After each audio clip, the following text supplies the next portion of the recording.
À l'extérieur comme à l'intérieur de l'hôpital Shifa, autrefois le plus grand hôpital de Gaza, la panique se ressent. Les blessés luttent pour survivre dans des conditions extrêmes. Les travailleurs médicaux se précipitent parmi la foule, prodiguant des soins d'urgence aux patients dans des conditions extrêmes, tandis que les blessés attendent d'être soignés sur leur lit, endurant douleur et souffrance. J'attends d'entrer au bloc opératoire depuis tôt le matin, souffrant atrocement. Cependant, je n'ai ni médicaments ni traitement, car l'accès est extrêmement difficile. J'étais initialement programmé pour une opération abdominale mercredi, mais l'hôpital étant débordé, on m'a annoncé que l'opération était reportée.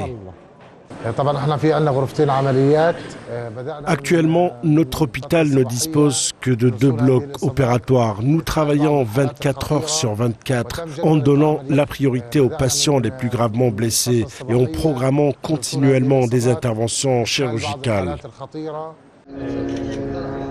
L'hôpital Shifa a été lourdement endommagé par les attaques sionistes, ne laissant que le service des urgences encore opérationnel. Il a accueilli plus de 150 blessés, la plupart grièvement atteints. L'hôpital est cependant confronté à d'immenses difficultés pour assurer la prise en charge de ses patients en raison du manque de ressources médicales. Au cours des dernières semaines, aucune aide humanitaire, y compris des fournitures médicales, des médicaments et du carburant n'est entrée à Gaza.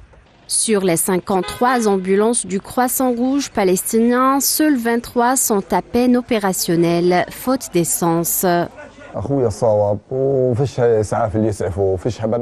Mon frère était blessé, mais aucune ambulance n'était disponible pour l'emmener à l'hôpital. Nous avons donc dû le transporter nous-mêmes. À notre arrivée, nous avons vu de nombreux cadavres et blessés. Il a fallu 10 heures avant que mon frère soit enfin conduit au bloc opératoire.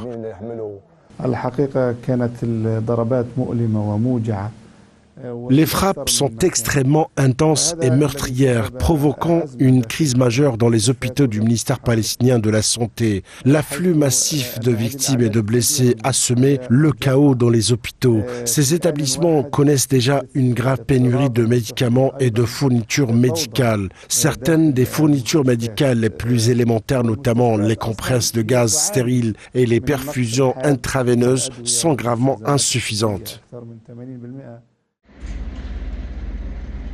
Plusieurs agences humanitaires de l'ONU alertent sur le fait que les gains humanitaires obtenus pendant le cessez-le-feu sont sur le point d'être réduits à néant. Ces agences qui s'inquiètent de la poursuite du blocage par l'entité sioniste des livraisons d'aide dans la bande de Gaza, qui traverse la plus longue période sans ravitaillement.